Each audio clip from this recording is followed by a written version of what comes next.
And it starts with a kid named Stuart Yoke, who was my first real friend. And he was a kid that moved into the neighborhood. I think his parents were musicians or something, and he had just moved into the neighborhood. And our mothers thought it would be a good idea for us to get together, because he was new in the neighborhood and had no friends, and I'd lived there for years and had no friends. It's a match made in heaven. So I sauntered over to his house one day, knocked on the door. His mother opened the door. "Oh, you must be the little Flaherty boy. Oh, come in." And she took my little hand and walked through the house to Stuart's room. I got to tell you, the little thing could get on my nerves. I was born little. My whole family was riddled with littleness, and I stayed little right through high school. I know that's hard to believe as I stand hulking before you now. But in childhood, I was a scrawny little shit with an Adam's apple like an extra head.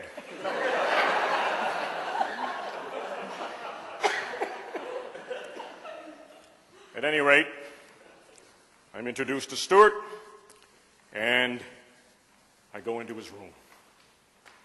And we're kind of fooling around. Now, Stuart, you know, I've already described my appearance with the Adam's apple out to here, and you know, the arms that look like, the arms itself look like veins. But Stuart, coincidentally, didn't look a whole lot better. So we got along pretty good. And he was everything I wasn't. He was intellectual, for one. He had a stack of Mad magazines this high. We had no Mad magazines in our house. In our house, we had exactly two periodicals, Reader's Digest and the Best of Reader's Digest. The Don Martin department in Mad magazine in 1961 was like a revelation, like a nun farting at church. I laughed so hard with my new friend, I was on the brink of appendicitis. After we're done laughing, tears and all this, great friendships have started that way, by the way. You know, when you laugh at something so you almost puke. That's a good way to start a friendship. And when we were done with all that laughing at Mad Magazine and everything, Stuart told me that he could play 11 musical instruments. I couldn't name 11 musical instruments. He says, "Can you name this?" And he pulls out a clarinet, starts playing the theme song to My Three Sons. He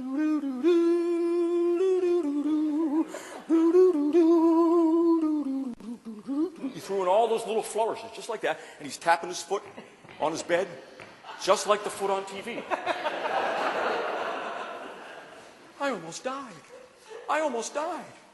He blew into that thing, and a whole TV show came out of it.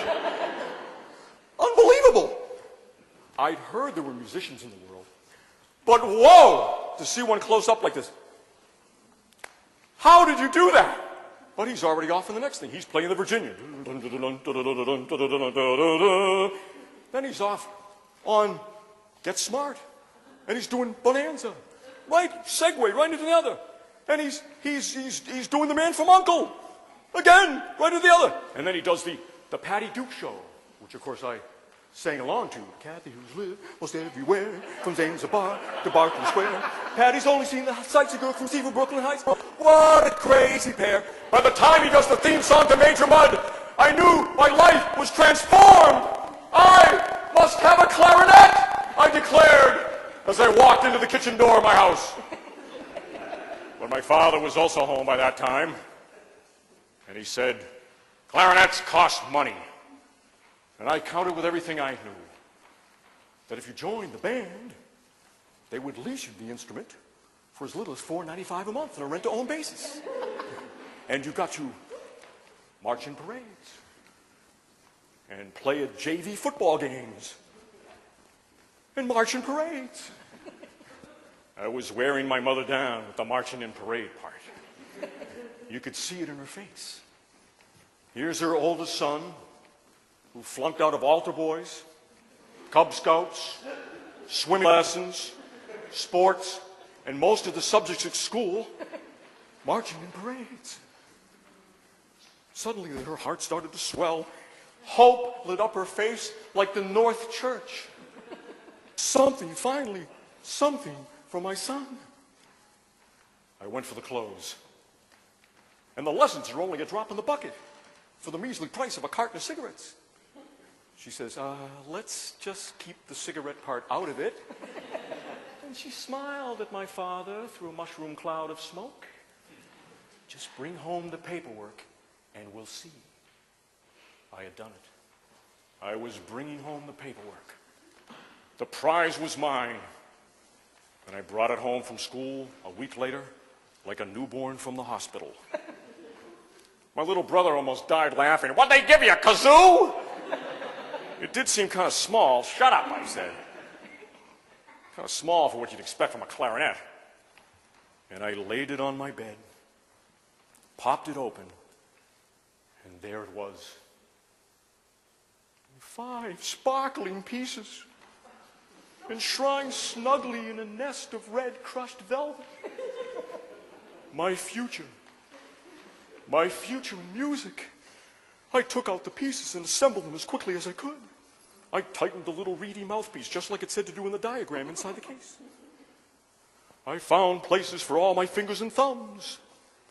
I brought the instrument slowly to my lips, put my mouth over it like a snake eating a rat. And you know, the reed tasted really good. Like the inside of a tree. Then I lifted the instrument higher and higher, and I closed my eyes, took a deep breath, and prepared to enthrall. What came out was the story of my life. How to describe it? Inhuman, obscene, a spine-tingling screech, a blindingly high-pitched assault to the eardrums like claws on a blackboard in the middle of a root canal. Our pets ran for their lives. My siblings ran out of the house like it was on fire. I threw the clarinet on the bed and backed out of the room. Don't worry, my mother lied. It'll be okay. You'll be all right after you've had a few lessons. A few hundred lessons, said my brother. Even my father was encouraging. When that horse throws you, you climb right back on that horse. And beat that poor horse to death, said my brother. Lesson number 1 took place the following afternoon. Old Mr. Glaines, who sat in front of us at church. I was practicing in my bedroom when he got out of his car, and I saw him come up our walk. He stopped dead in his tracks as he heard the heinous sounds coming from my bedroom window. He clutched tightly at the collar of his coat and looked heavenward, as if steeling himself for whatever demons awaited him. That was about it with clarinetting. I could tell 2 minutes into it wasn't going to work. Mr. Glaines had not come to tell me how to play Major Mudd, or the theme from Patty Duke, or the Virginian, or even the Man from U.N.C.L.E. Mr. Glaines had come to teach me the basics. Technical things, complex things, notes, scales. I'm sorry. I've never had a grasp for the technical. Never had any patience for complexity. Never had any curiosity about the foundations for anything. Notes on a page of music have never looked to me as anything more than a cluster of dead ant heads. Ant heads that moved up, and ant heads that moved down, and sometimes ant heads that swirled and joined together. But whatever they did and wherever they went, they were just ant heads squashed onto a page, and I went cross-eyed just looking at them.